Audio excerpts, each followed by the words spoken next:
da suyi ni chon wan gia. He stepped into the midday sunlight of Savannah's historic district with the confident ease of a man accustomed to command. 64-year-old Major General Thomas "Tom" Grayson, retired after a distinguished Army career spanning 5 decades, pulled the collar of his olive-green field jacket into place, his silver hair neatly trimmed, posture still as rigid as the drill sergeants who once shaped him. The late March breeze carried the scent of magnolia blooms and salt-laced air from the nearby river, but Grayson breathed it in without a hint of the restless anxiety he'd carried into crowded briefings overseas. Today, all he wanted was a quiet lunch at the Foundry, a restored brick-and-timber eatery he'd frequented ever since his wife Marie had introduced him to its famous blackened catfish and sweet tea. Inside, the low hum of conversation mixed with the steady clink of cutlery on plates while soft Delta blues played from hidden speakers. Grayson slipped off his gloves, revealing strong hands faintly etched with scars and calluses. He paused at the hostess stand, where the familiar face of 22-year-old Jamie Chen, now 2 years into her hospitality studies, greeted him with a warm smile. "Afternoon, General Grayson," she said cheerfully, using the rank he'd retained more out of habit than necessity. "The usual table by the bay window?"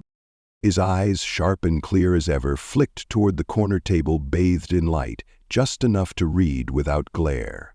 "Yes, please, Jamie," he replied, voice steady and low. His tone carried the courtesy of a gentleman and the quiet authority of a seasoned leader. "Just me today." Jamie led him across the polished hardwood floor, past tables set with mason jars full of wildflowers, and between brick columns that had once supported an 1,850s cotton warehouse. A few other patrons glanced up as Grayson passed. Older Southerners nodded respectfully, while younger diners stole curious looks, recognizing the uniformity of his bearing even without the dress blues he'd hung in his closet decades ago. Some whispers floated across the room. "That's the retired general, isn't it?" And he offered a small, polite nod in acknowledgement. Once seated, Grayson folded his napkin across his lap, then lifted a menu-sized chalkboard propped on a small easel. "Today's special, a grilled snapper fillet with collard greens and red beans." He set it aside, sensing each moment of calm. The gentle afternoon light filtering through mullioned windows, the muted gold of the wood paneling, the comfort of familiar surroundings.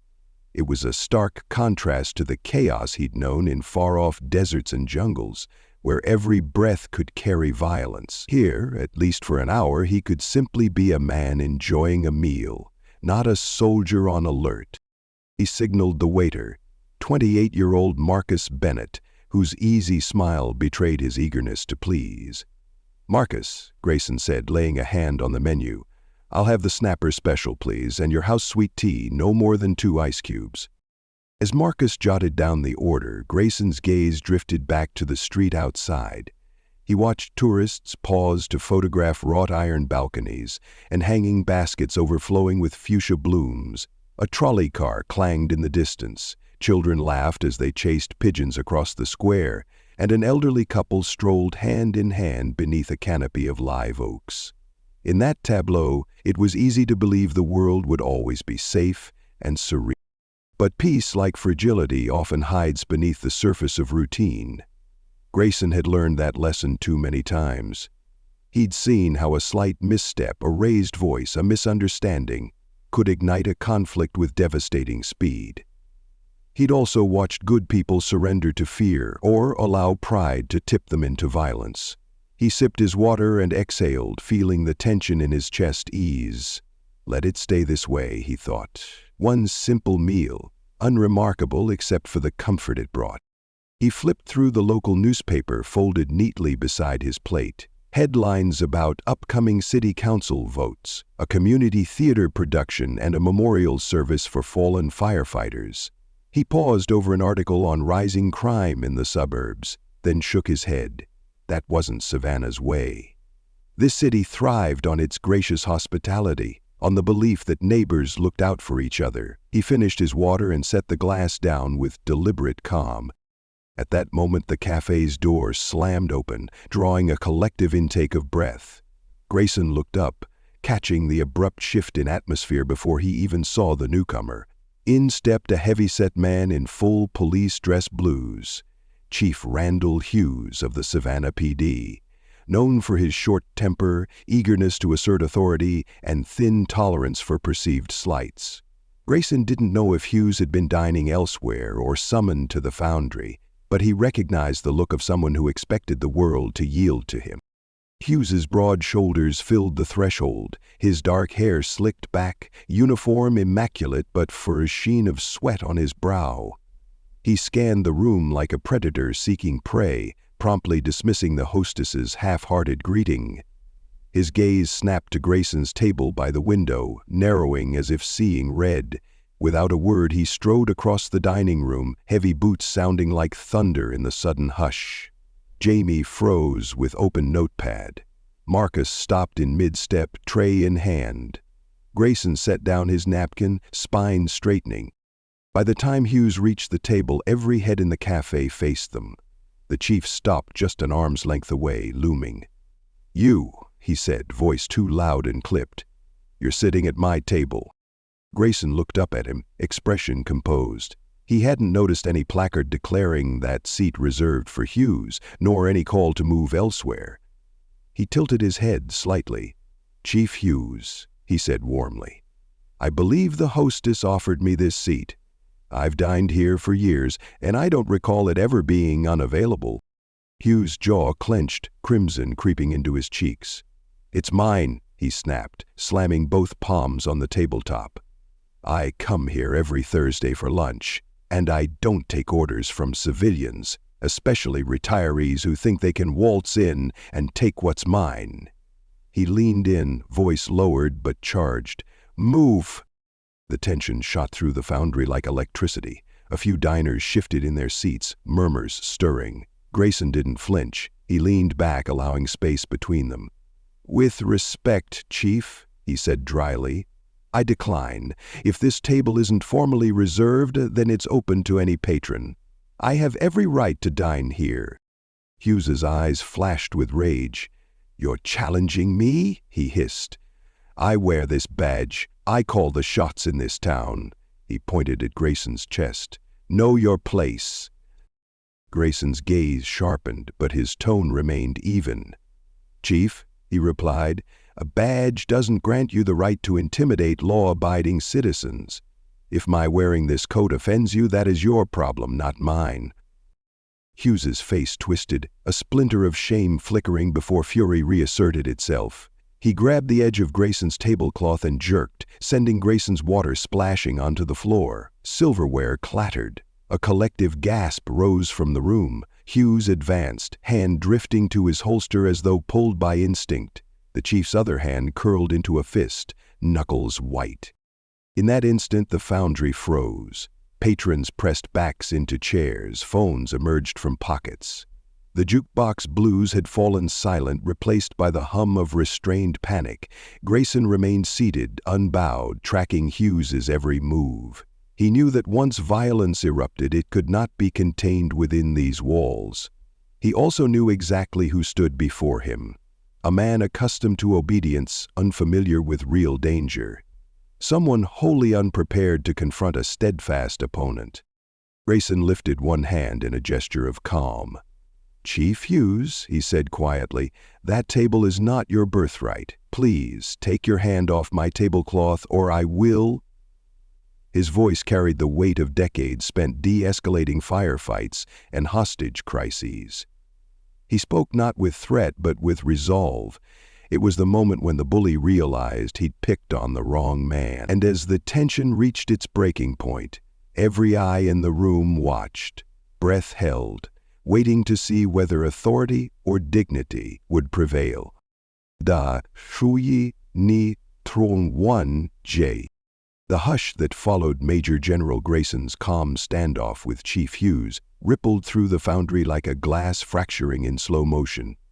Dishes paused halfway to mouths, silverware hovered over linen napkins, and every customer's gaze was locked on the two men at table 12. Chief Hughes's chest heaved, blue uniform straining across his shoulders. Grayson sat bathed in afternoon light, expression unruffled, as if he weren't living memory of battlefields, but simply an older gentleman enjoying lunch. Hugh's hands still gripped the edge of the tablecloth, water from Grayson's glass dripping onto his polished shoes. The chief glared, jaw clenched so tight one could almost see the bone through his skin. He leaned in closer, voice like gravel, low but deadly. "You think you can humiliate me in front of my officers?" At that, half a dozen Savannah PD officers, summoned by Hugh's earlier arrival, rose from their corner booth. They fanned out behind him in a semicircle, badges gleaming, belts heavy with taser, radio, and cuffs. Their arrival turned the moment from a private spat into an overt display of intimidation.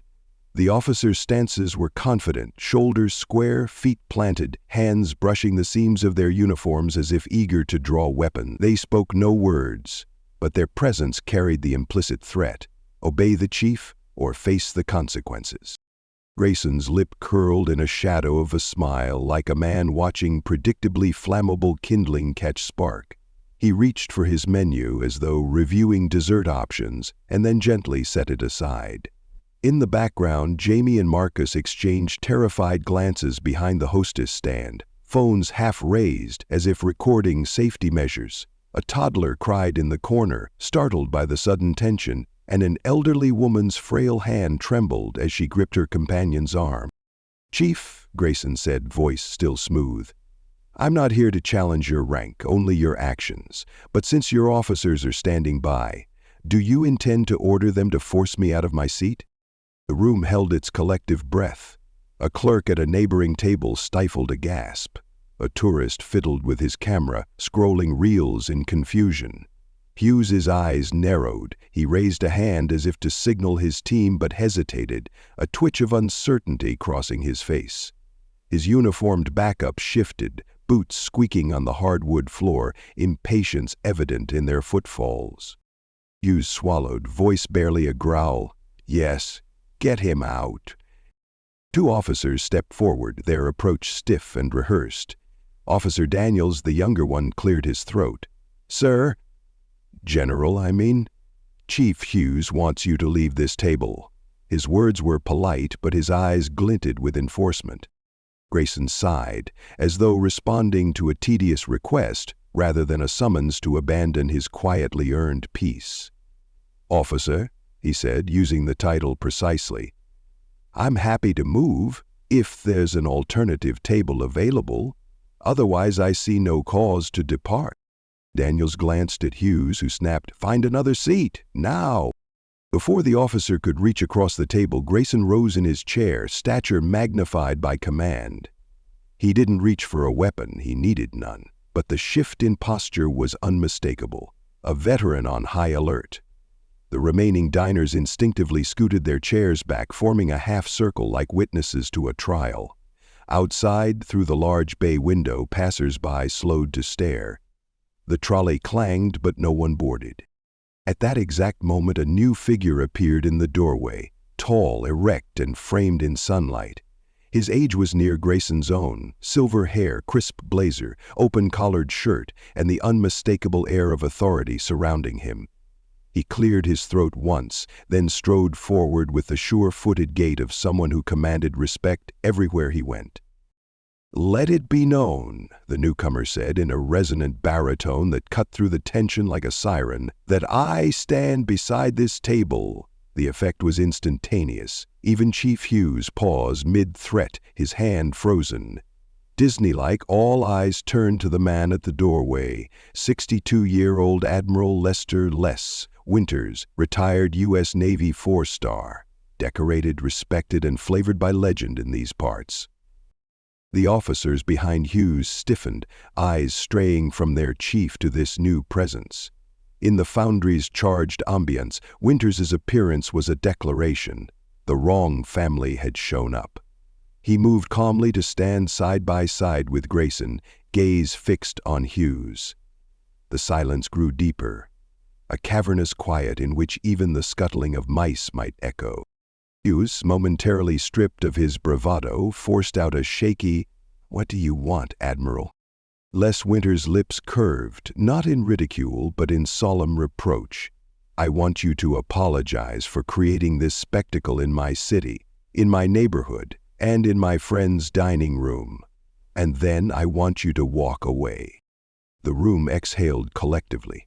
A gust of authority entered with Winters, the years at sea, the wartime decisions, the medals and flags, and the mind of a man who knew how to end conflict before it became bloodshed. Grayson rose fully now, no longer the seated veteran but a peer at attention. He inclined his head toward Winters. "Thank you, Admiral." Then he turned back to Hughes. "Chief, would you care to reconsider your order?" Hughes's jaw worked. Red crept up his neck. He glanced at his men, alleys of doubt flickering in their eyes. The once proud tableau of police might dissolved in the face of two of the nation's highest-ranking retired officers. He belatedly realized that authority is not merely a badge but an earned respect, and he had squandered both. He swallowed. I apologize," he muttered, head bowed. It was a poor apology, strained and smoky, but it was enough. He stepped back. "Table is yours," he added shortly, before spinning on his heel and marching out, his officers following in solemn procession. As the door swung shut, the jazz track flickered back on, returning the foundry to normality in a breathtaking pivot. Plates clattered, conversations resumed at a murmur, and even the toddlers' cries reverted to curious giggles. Jamie rushed forward, offering napkins to dab spilled water and check if Grayson and Winters needed fresh drinks. Les Winters settled gently into the chair beside Grayson. "I never miss your Thursday visits, Tom," he said in a quiet undertone. "But I will miss the entertainment." Grayson allowed himself a rare, full smile, a flash of genuine gratitude. "I'm thankful you're here, Les." He looked around, meeting each patron's relieved gaze. Neighbors who saw how easily power can brandish itself, and how equally easily dignity can disarm it. In that moment, no trumpets sounded, no parades marched, but everyone in the foundry understood the invisible lesson. The fiercest courage often comes in stillness, and the truest power lies in the quiet refusal to be moved by intimidation. And as the waiter returned with fresh, sweet tea and iced water, on the house, General Grayson sat back, napkin folded neatly, prepared once again to savor the peace that he and Admiral Winters had so deliberately reclaimed. "Day tsui mi trong, one, gay." The tension that morning at Governor's Park had only grown more electric since Major General Grayson and Admiral Winters' silent but searing victory inside the foundry. Now at 10:15 a.m.e., Lieutenant Mara Barnes of the Coast Guard Security Division stepped out of her silver SUV, tongue pressed firmly to her lower lip in concentration. Towering oaks lined the entrance of the park, their branches dancing in the sea breeze, yet Mara felt a chill that had nothing to do with the temperature. She'd been ordered here by Captain Hernandez, Chief Hughes's boss, to assess the situation after an anonymous tip-off. Complaints about an uncooperative retired general refusing to vacate prime picnic real estate. Clad in olive green utility pants, a crisp white polo with the U.S. Coast Guard insignia over her heart, and a utility belt that felt today like an anchor, radio, cuffs, flashlight, Mara approached the stone picnic table where an elderly couple sat under a striped umbrella. Before them lay a half-eaten spread of fried chicken, coleslaw, and lemonade. The couple, Jim and Lorraine Maples, both in their late 70s, looked up warily as Mara stepped forward, badge glinting. "Ma'am? Sir?" Mara said, voice firm yet courteous. "I'm Lieutenant Barnes, Coast Guard Security. I'm here to politely ask you to relocate to Table 7 per the park's reservation." Lorraine, silver hair tucked under a pale blue sun hat, frowned in confusion. "Lieutenant, we've been here since before sunrise. We reserved Table 12 6 months ago for my grandson's graduation picnic." Mara's jaw clenched. 6 months ago? That couldn't be right. Table 12 had been open when Grayson showed up Thursday. Still, procedure was procedure. "I'm sorry, ma'am, but I have written notice." "Let me see your confirmation." Jim's hand wavered as he reached into his jacket pocket. He pulled out a faded email printout. Mara scanned the timestamp with disbelief. It was indeed 6 months old, stamped 3 weeks before the park's new digital reservation system went live. This was old school, grandfathered in. "Lieutenant," Jim said softly, "I do believe we have priority." Mara exhaled, suppressing frustration. She radioed her dispatcher, fingers dancing over the mic. Behind her, the distant pop-pop of children bouncing on playground equipment punctuated the moment. Barnes glanced up, spotting Grayson stepping onto the path with Admiral Winters at his side, both dressed now in casual khakis and polo shirts, each carrying a reusable bottle of iced tea. At sight of Luna Barnes' cruiser, Grayson halted, raising an eyebrow. Barnes ended the call. "Sir, ma'am," she said, bowing her head, "I apologize. It appears your reservation takes precedence. I will note the discrepancy and report back." She offered a salute. Lorraine let out a startled laugh. "Well, thank you, Lieutenant. I thought for a moment you'd drag us off." Barnes managed a tight smile as she retreated, mind already spinning through the reports she'd have to file. As she walked away, Grayson and Winters closed in. "Lieutenant," Grayson said gently, "if there's trouble, I volunteer to assist." His voice held the calm authority of a man who had read maps by starlight in firefights. Barnes blinked. Her training screamed to object. Chain of command, protocol, but something in Grayson's unthreatening posture disarmed her. "Major General, Admiral, thank you, but this isn't your fight." Winters stepped forward, arms crossed behind him. "Just keep us informed, Lieutenant. This man's having what appears to be a very nice family reunion." He nodded toward the maples with a wry smile. Barnes nodded briskly and strode off, radio crackling on her belt. Grayson let out a low whistle. "Good save," he told Winters. "She looked ready to pop." Admiral Winters chuckled. "That's what happens when you mix Coast Guard rigidity with public parks." They strolled past the pickleball courts, where teens in neon shorts chased fuzzy yellow balls, and toward the heart of the picnic area. This was Table 12 territory now, where the Oakleys had planned their daughter's bridal shower, but an unmarked sign brushed by the wind, "Reserved for the Grayson family, July 15th. "Is that yours?" Grayson asked. Winters shrugged. "Last minute, family reunion, figured I'd stake our claim officially." He tapped the weathered marble sign, the edges softened by rain. Behind them, a dozen umbrellas dotted the lawn, each color coordinating with different family groups. Grayson inhaled the heady mix of sunscreen, barbecue, and laughter. He lifted his bottle in a mock toast to Winters. "You're full of surprises." Just then, a sleek black cruiser rolled up to the gravel lot, tires crunching. Out stepped Captain Hernandez, Chief Hughes' direct superior, flanked by 2 uniformed officers and a clipboard-toting parks administrator. Hernandez, a tall woman in her early 40s with a tight bun and aviator sunglasses, strode purposefully toward Grayson and Winters. "Gentlemen," she called, voice authoritative even from 10 feet away, "I'm told there's a significant misunderstanding about Table 12. Grayson inclined his head. "Captain Hernandez." "Lovely day." Hernandez's gaze flicked to the Oakley family behind the sign, then to Winters, then back to Grayson. "Yes, and it seems multiple parties have valid claims, but I can resolve this." She tapped her clipboard. Winters raised an eyebrow. "I'm all ears." Hernandez flipped to a page. "The park's digital reservation system shows the Grayson family booking Table 12 next Thursday on the 18th. The Oakleys made a paper reservation for the 15th, and the Maples back here have a printout for today, July 12th. Then there was a flood of unauthorized booking attempts yesterday. Someone even tried to use Chief Hughes' park ID. Grayson's expression darkened at the mention of Hughes. Winters smiled tightly. "Someone's busy." Hernandez cleared her throat. "So, here's what I propose. We'll honor each reservation for the correct date. Maples today, Oakley's on the 15th, Grayson reunion on the 18th.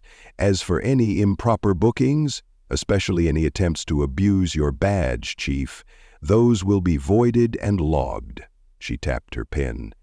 "Moreover, I'm filing a formal complaint about Chief Hughes' misuse of authority." Winters folded his arms. "That complaint will have plenty of witnesses." Hernandez nodded. "Exactly." She tucked her clipboard under her arm, shifting stance. "General Grayson, Admiral Winters, I hope this clears up the scheduling." Grayson gave her a respectful nod. "Thank you, Captain." As Hernandez strode off to enforce her plan, Winters leaned closer to Grayson and murmured, "Looks like the rules actually matter when you call them out." Grayson stared after the captain, brow furrowed. "It's about integrity, Les. I'd rather be in the wrong seat than let someone abuse the law to push me out." Before Winters could reply, the Oakleys, an entire clan in matching pastel polo shirts, marched over, led by their matriarch Vivian Oakley, a sprightly woman in her 60s with a sun hat adorned with silk flowers. "Major General," she said in a breathless hiss, "I've been told you're squatting in our picnic spot." Grayson smiled, holding up his hands in peace. "Ma'am, that honor is yours next Thursday. Today?" He gestured around.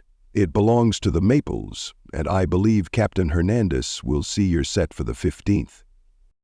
Vivian's lips thinned, but after a tense moment she glared at the Maples behind her, then at Barnes departing back, and stalked off with her brood in tow. The Maples waved awkwardly, patting their still full table. Winters let out a breath. "I suppose it's time for us to set our own table." Grayson nodded, scanning the sprawling lawn. "There's a shaded spot by the creek." He indicated a grassy bend where waters lapped against a stone embankment, sunlight dancing on the ripples. "We'll set our chairs there. I want real shade and peace." Winters clasped his friend's shoulder, "and maybe next time they'll think twice about messing with a soldier's lunch spot." They walked off together, General Grayson's cane tapping along the cobblestone, Admiral Winters beside him, both men still from the storm they'd navigated. Proof that quiet resolve, backed by principle and a willingness to stand firm, could settle even the most tangled conflicts.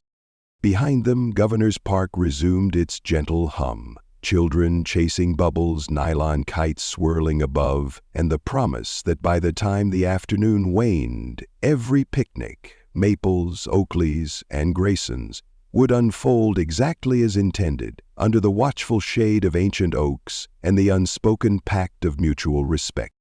The afternoon heat pressed down on Governor's Park as Major General Rebecca Grayson and Admiral Marcus Winters arrived at the shaded bend by Willow Creek. They had laid out their folding chairs, the creek's gentle murmur a soothing counterpoint to the earlier chaos, but their brief respite evaporated in an instant when sirens blared behind them. A police cruiser, not Coast Guard security or even a local park ranger's ATV, but the city police. Its red and blue light sliced through the dappled sunlight. Rebecca looked up, hand tightening on her weathered maple cane. "Marcus?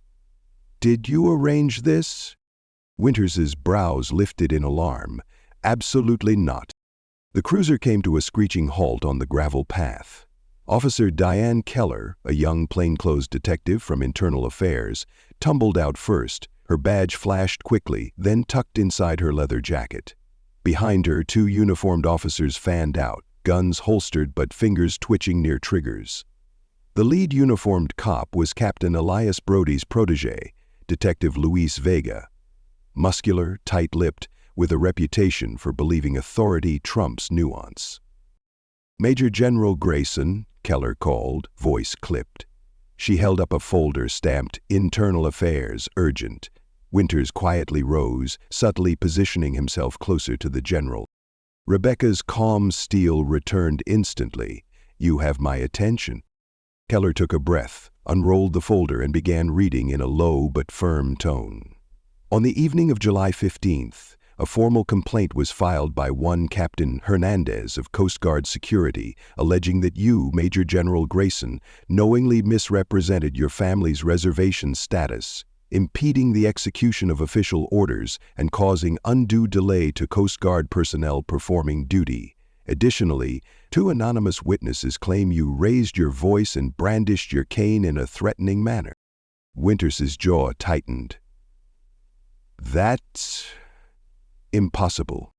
Rebecca remained composed, but her voice was cool as steel. Detective Keller, are these allegations part of a legitimate investigation, or are they a response to Captain Brody's prior missteps?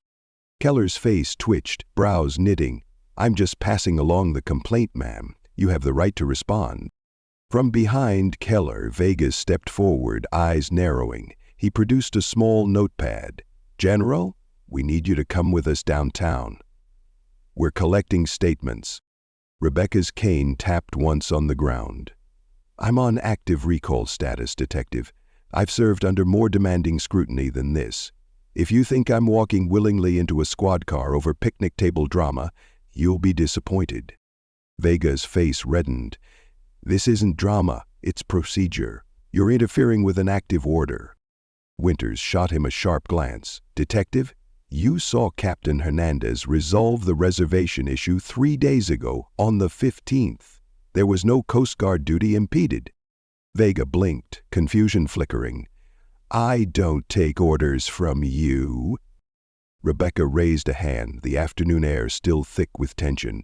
Nor should you. You take orders from policy, not personal vendettas. At that moment, a third cruiser roared up the path behind them, its lights blazing.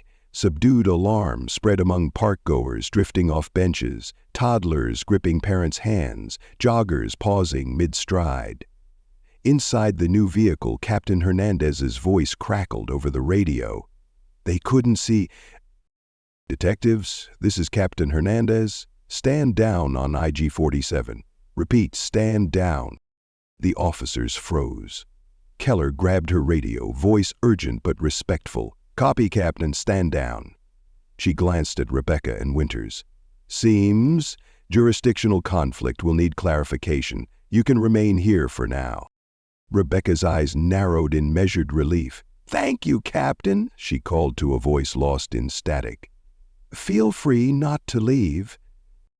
Vega fumbled his radio, but Keller signaled him to holster it. He did so with a huff. This isn't over, he snarled, voice low, but the word was lost beneath Keller's stern look. As the cruisers peeled away with screeching tires, Rebecca bent down and tapped the gravel, collecting her composure. It's never over with Brody's circle, she muttered. Winters placed a firm hand on her shoulder. At least this distraction is gone, for now. He scanned the small crowd that had gathered at a respectful distance, families returning to frisbee tosses, neighbors resuming quiet chatter, the elderly Maples quietly waving from table 7. Rebecca let out a slow breath, hefting her cane. Let's finish our lunch before they cook up the next complaint.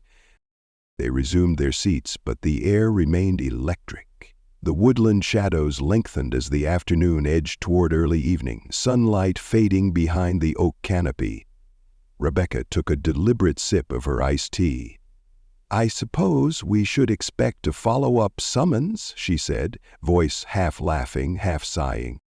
Winters exhaled, mouth a tight line. Knowing their playbook, it'll come by midnight. Rebecca traced the condensation on her glass with her fingertip.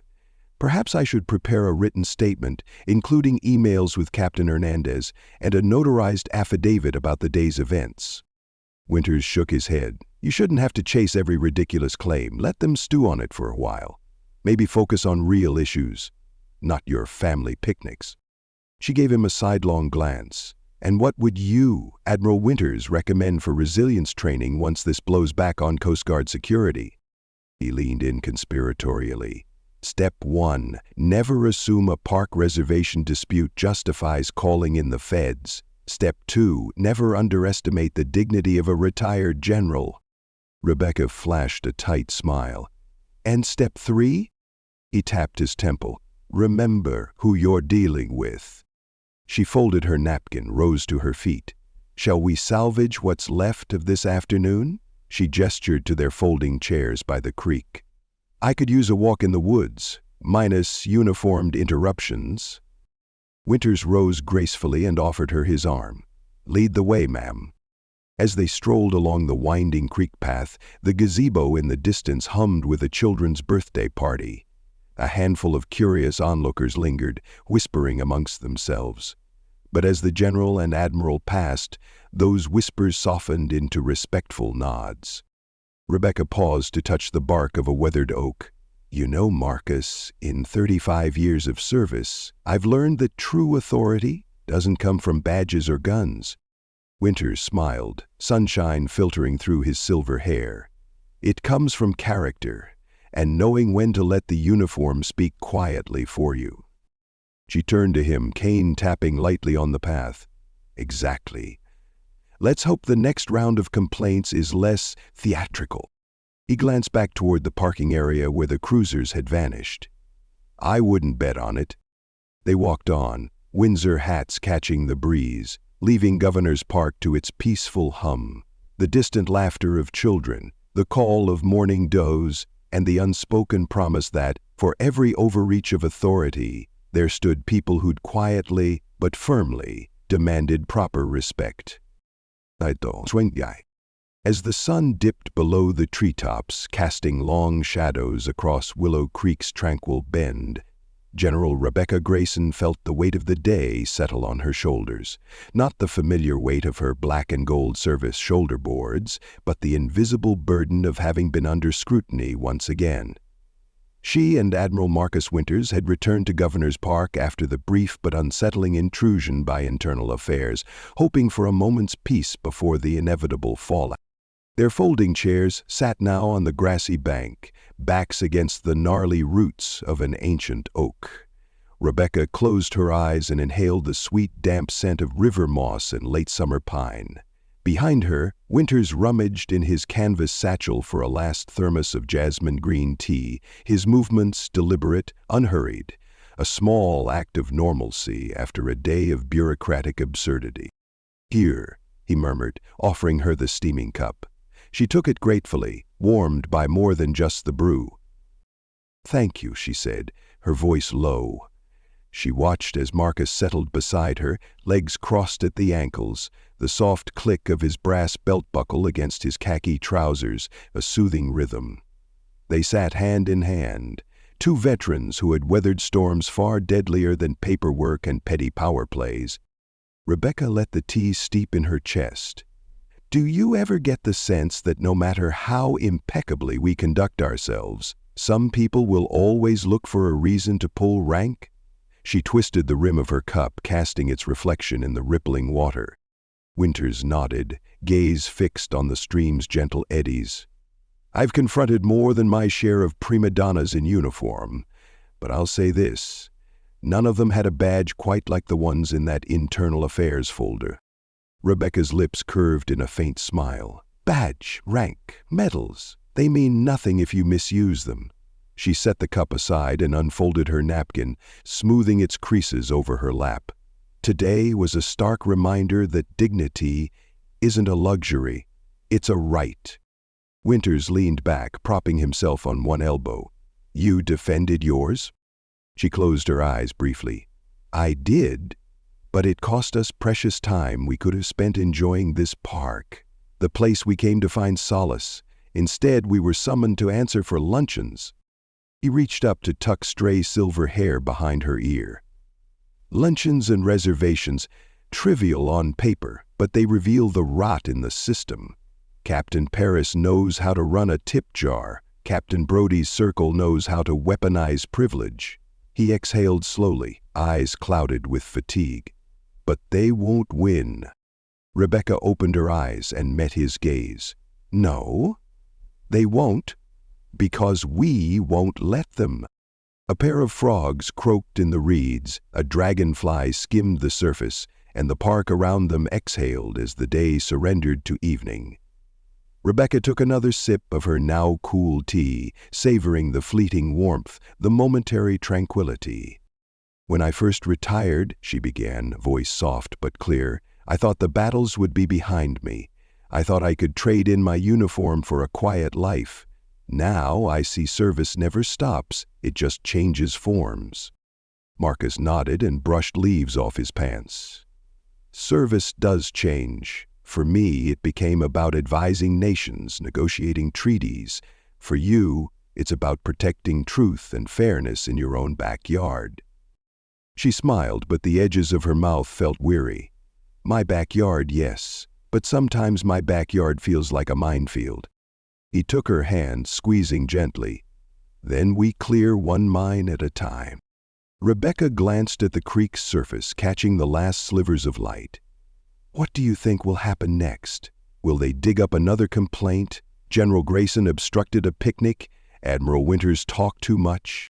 He chuckled softly. Given their creativity, I wouldn't put it past them. But each baseless claim chips away at their credibility. Let them keep coming, they'll only dig themselves deeper. She nodded, determination igniting in her chest.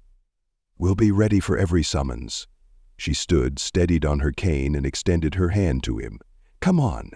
Let's at least walk back to the parking lot before the mosquitoes dive bomb us. He rose, accepting her hand with a gentle grin. Lead the way, ma'am.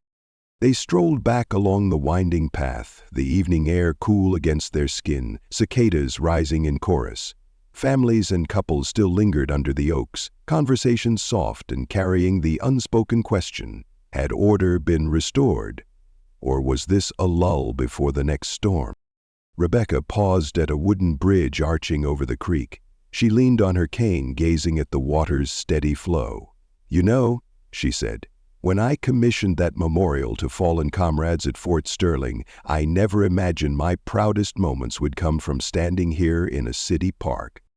Winters slowed beside her. Heroes come from unexpected places.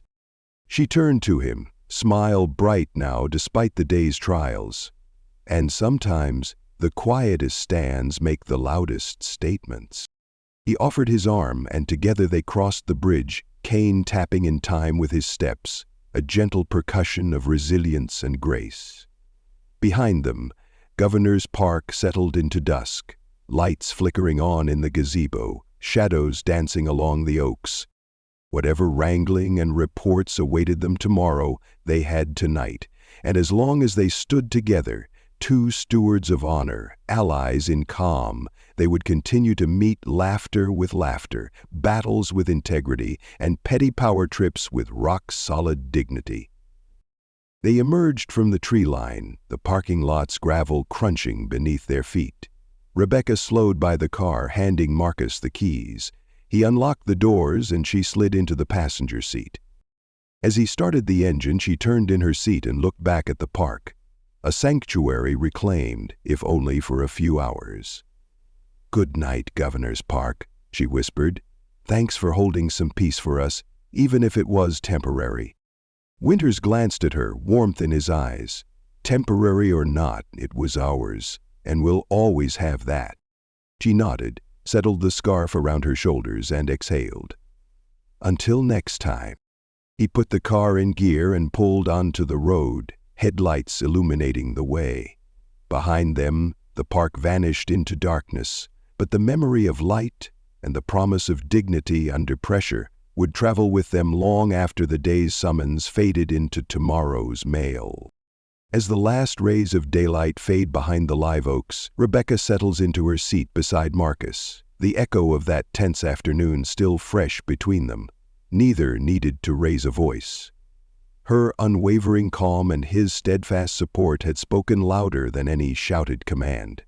In that moment, they reminded every witness that true authority is earned through respect, not granted by a uniform or a badge. This story leaves us with a few clear truths. Standing firm in your rights doesn't require aggression, it demands composure and conviction.